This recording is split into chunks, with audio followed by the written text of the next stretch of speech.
To jama'a assalamu alaikum, barkamu da warhaka. Muna Palais des Sports a nan babban birnin Yamai inda muke wato yau 6 ga watan Disamba shekarar 2024 ana gudanar da wato baje kolin kayayyaki da sana'o'i namu na Nijar inda mutane da suka samu halartar wannan taron. So taron zai mai da hankali kan al'adu da kayayyakinmu da kayan da ake wato yi a nan Nijar. Ina tare da wani bawan Allah wanda zai dan bamu bayani kan wannan taron. Assalamu alaikum. To sunana na alaikum salam wa rahmatullah. Sunana Al-Husaini Shehu, PhD Al-Husaini Shehu. Specialty dina shine ayyuka na gargajiya da rike gargajiya da yake ni da kaina ma generation na 25 na watan kabila ake cewa komi wadda ake ce ma inadan makera masu kira masu kulawa da gargajiya tun fil azal a cikin babbar da'irar tamu dai ta da ake ce ma abzunawa cikin community kin namu akwai mutane wanda ake ce ma makera, mutane wanda ake ce ma cikin hancin namu inhadan su ne ke tun fil azal su ne ke rike da wannan gargajiya da ake hannu na karhe da na ice da na fata da na komi da komi. Yau lalle wa kwana 6 cikin watan Disambar an bude bashe kole, kamance bashe kome ko na menene wanga bashe kole na kayan gargajiya na ayyukan da mata suka kirkiro, SAFEM, Salon International pour l'Artisanat de la Femme. Kenan bayan zaman da yake wannan taro na bashe kole ayyukan hannuwa da kerowa wanda mata suke yi, ana gwada ma duniya position kin mace cikin tabi'o'in namu, al'ummatamu ta Afirka, al'ummatamu ta musulmi. To masha Allah, kamar irin yadda ku kuka kawo naku kayayyakin ga sunan za a gani, za mu nuno mutane su gani kayayyaki ga sunan masha Allah suna da matukar ban shawa. Kamar wani irin tasiri ke da rike al'ada a matsayinmu na 'yan Nijar wanda kuwa san kasanmu tana da tarihi, al'adu ga sunan kala-kala, wani tasiri ke gare shi na mu rike al'adunmu? Kasan yau zaman da muke muna da wani abu gare mu wanda yake ya kai shekara guda da wata 6 da ake ce ma renaissance. Kama haka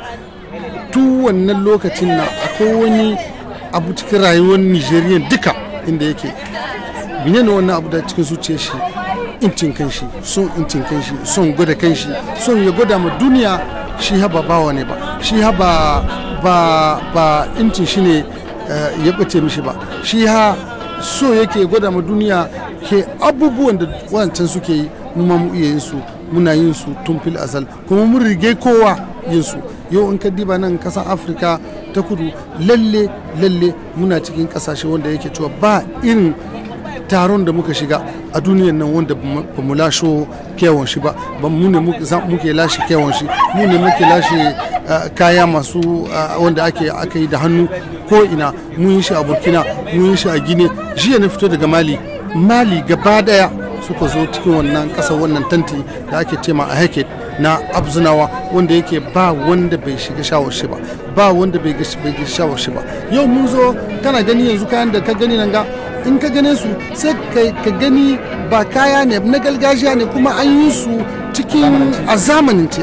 aka yi su. Akwai wasu kayan da ake for example magana bisa gare su wanda ake cema pipitr, kana ganin su da wani tableau da wani mebel dai na television da na wane ne, duk da ka gane su nan mu muka yi su, makeran na gasu ɗan aiki hannu na gasu su. Wallahi tallahi ba ka gama su ma da wanda ake kawo daga Faranshi ko daga Paris ko daga Ingila ko daga India. Wai shi yau wannan risala ce gare mu, mu gaya ma duniya, mu gaya ma shugabanninmu, mu gaya ma uwayenmu, mu gaya ma kowa da abin da ya kamata yanzu a san da shi, a san da mai aiki hannu ha shine yake rike da tabi'o'in mu duka, mai aikin hannu shine yake rike da kewon mu. Yanzu kamar wani irin shi nake ce maka shan hankali zani, babban shan hankali zani a matasa zani shi. Yau duk guri na in gwatanta ma matasa ku san fa inda kuka hito, ku san fa an san inda aka hito amma inda za a ba sani ba. Yau matasa, kiran da nake ma matasa su san da wannan aiki hannu, wannan kere-kere shine asalinmu, shine tarihinmu. Bai hana ba a sa wani kaya, bai hana ba a so wata tabi'a, bai hana ba a so wata kira, amma tamu ta ce ya kamata ta shiga gaba. Babu wanda ya gani ce maka Mali na hito jiya, shekarun jiya na hito Gine, waccan sati na hito ko Spain, wancan sati na hito Mauritania, amma wallahi tallahi ba zan zuwa zani maka babu inda na je na kahawar garunfa ta Niger, ta asalinmu, ta tabiyoyinmu, ta kere-kerenmu, kowa ne yake zama. Sai kaka kowa ya zo nan ga paske mu ne muke rike da wanga abubuwan ga shine bambancin duk kaga wanda yake ai Hausawa ke cewa ko bar gida ya bar shi, to mu ba mu bar gida ba, mu a Nigerian ba mu bar gida, mu Abzunawa har gobe ba mu barin gida, tunda mun san kowa dai da gidan nashi yake duk kyawun kare na gida yayi. Wawai kuma muna kira da matasa wanga abubuwa su ne muke so mu gada matasa kyawun su ba wannan bari gani wannan kyawo duka, wannan kyawo duka akwai aiki wanda ya yi wanga kyawo duka shine wanga aiki na zamantakewa mai kyau da muke ciki yau. Kana gani muna nan Palais de Sport climatize, muna nan kowa na yau aikin da babu aikin da ya wanga sai wancan da wancan maza suke yan daga wanda suke an ba da su ba wanga aiki ba mu shi, wanda suka ba mu security, wanda suka ba mu zaman muna kwana lahiya, muna tashi lahiya, ka amince da su kowane lokaci a sai musu addu'a, a sai musu addu'a, a sai musu addu'a. To masha Allah, kamar shi wanzu wannan taron kamar kai a matsayinka na wanda ya zo da irin wato kayayyakinka na gargajiya wanda ka kawo kamar a zamance kayan gargajiya a zamanance yawa me kamar yanzu babban burinka a ƙarshen wannan taron? Ƙarshen wannan taron deja farawa wannan taro dai Hausawa ke cewa in kaga kunne me kuke cewa kunne in kaga kunnen shaki kenan shi ma yana baya ko jakin na kusa, to wallahi wanga abun nan bai fara ba fa, da marice zai farawa, amma yanda muka gane shi ya kai shekara so 13 ko 15 aka yi safem lalle fi sabilillah ba mu taba ganin safem wanda ya bada shawa kamar wanga ba. Wai daga bai fara ba fa, amma wallahi tallahi ni babu safem, ni partenaire kin su ne, partenaire kin safem ne, amma wanga gaskiya ni bashewa da ni ma ban taba yin shi ba.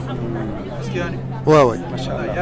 lalle wannan da farin shi mun san dai abu ne wanda mutanen da suka yi shi suka shiga ba wanga abu lalle mutane ne ba albashi ba suke so, no mutane kasa suke so kuma aikin nasu suke so, to wanga shine abun konsai na farin da sani badawa mutum ya so aikin shi kamin ya so albashin shi.